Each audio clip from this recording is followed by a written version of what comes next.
Oh, hey, you guys. Wait a minute. You guys? What are you guys doing here? How'd you get in my car, huh? What? Alright, well, since you're already in here, why don't you join me on a little trip? Today we're going to my favorite aquarium store in the United States of America, in my hometown, and we're going to get something special today, and I'm quite excited. So let's get there, let's get on the road, and let's check this place out. Alright, so we're back. We've got our bag of fish, and of course, I've got none other than our centerpiece fish for the South American tank. Hey, I got a pair of German rams right here. Now these are a little cichlid from South America, and they are going to get really colorful once they're nice and established in their new tank. They honestly aren't too ugly looking right now. They're not getting too flushed out.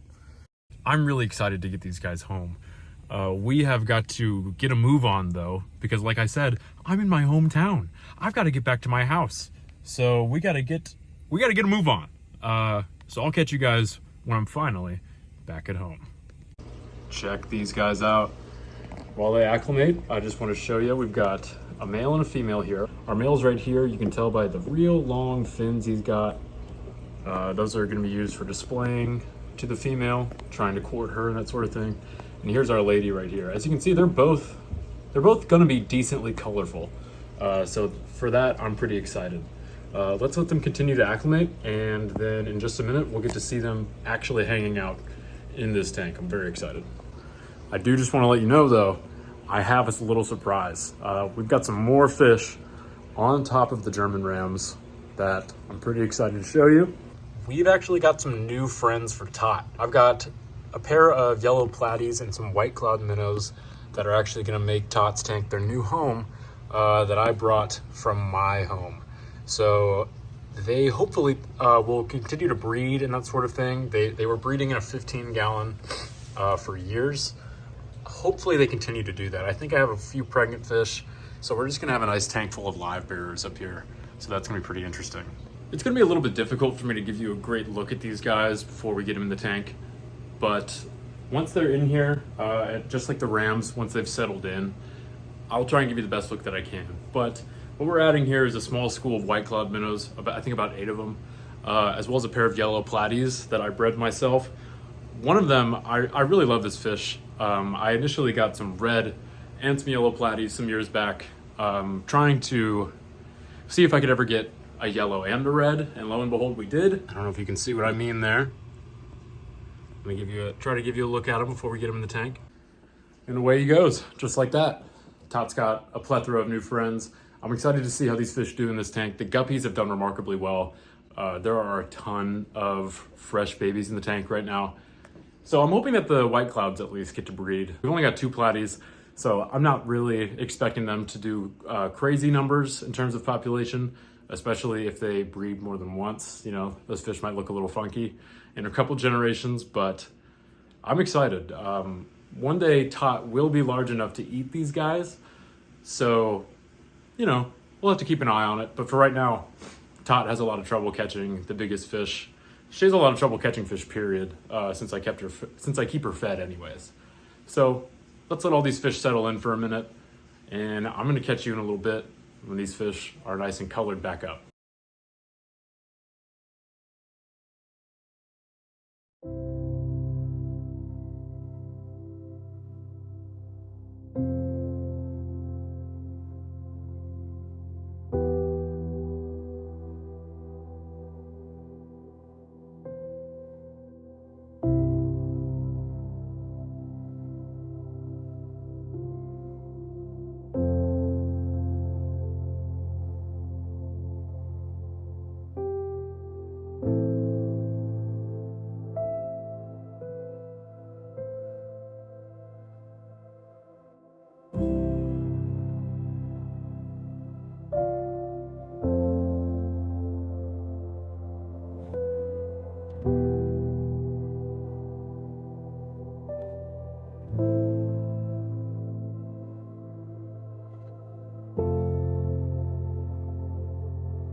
So right here is what I would kind of consider to be the tank's final form for the most part.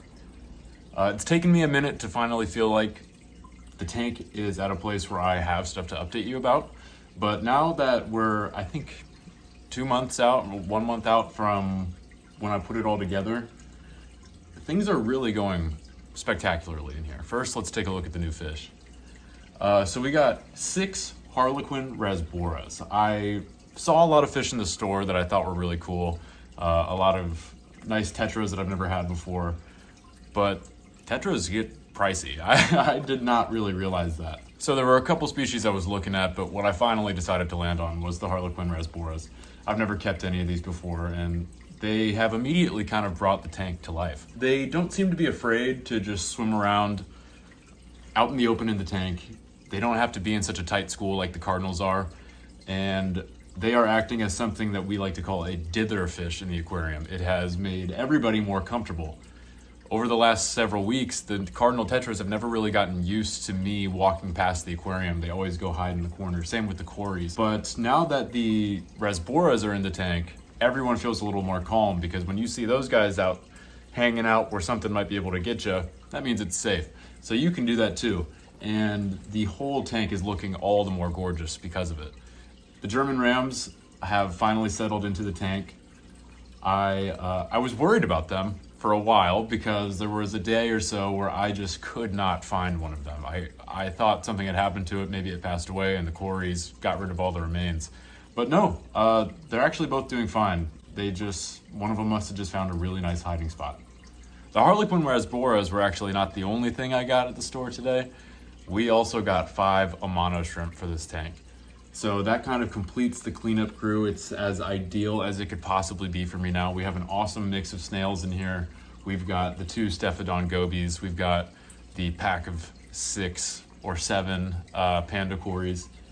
And now we've got 5 Amano shrimp as well. So they're just gonna be all over the tank, all kind of occupying their own little niche and benefiting the overall ecosystem in their own little ways. The shrimp specifically are going to be walking around on the log, kind of nibbling on all the sediment that's accumulating on the algae, on the plants, on the rocks, on the botanicals I have in the tank, etc.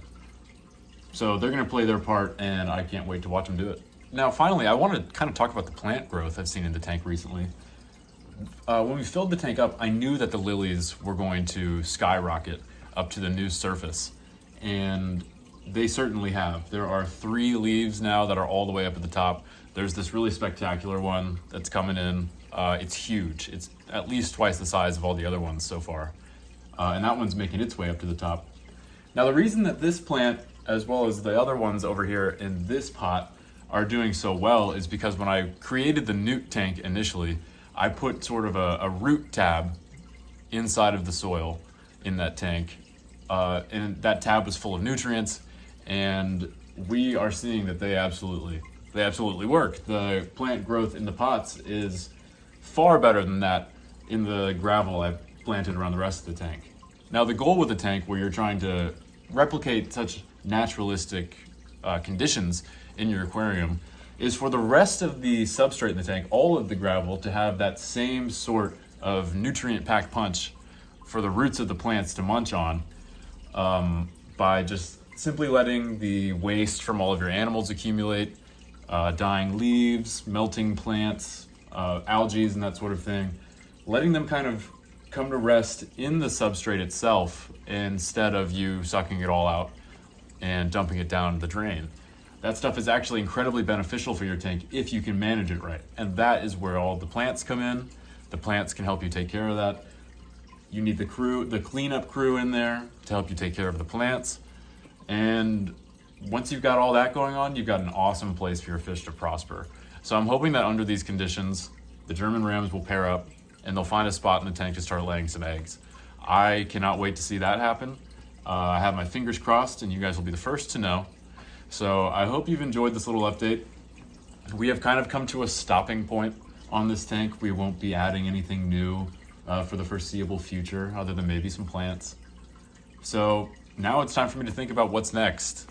Later this spring, I would really like to start making videos back outside as the reptiles and amphibians of Ohio kind of start to come back. to life. I would love to make some herping videos, maybe get in contact with some friends. I'll be going out on that first 50-degree rainy night, which seems like it might be soon. Even though it's February 1st, it's incredibly warm here today. So hopefully that sort of thing will be coming soon. And other than that, you know, it's time to start thinking about maybe what the next project will be. We'll see. We'll see. Of course, as you know, I am in college. I don't exactly have the funds to start an awesome tank like this again. But I will be thinking about how to do something else awesome again soon on a budget. I've got some ideas. Of course, I am still working on all the other projects I mentioned wanting to do this year a couple videos back. So I've got all that in mind. Go check that out if you want maybe a peek at what's next. And with that being said, I've been the Collegiate Creature Keeper, and I'm going to catch you in the next one. Deuces.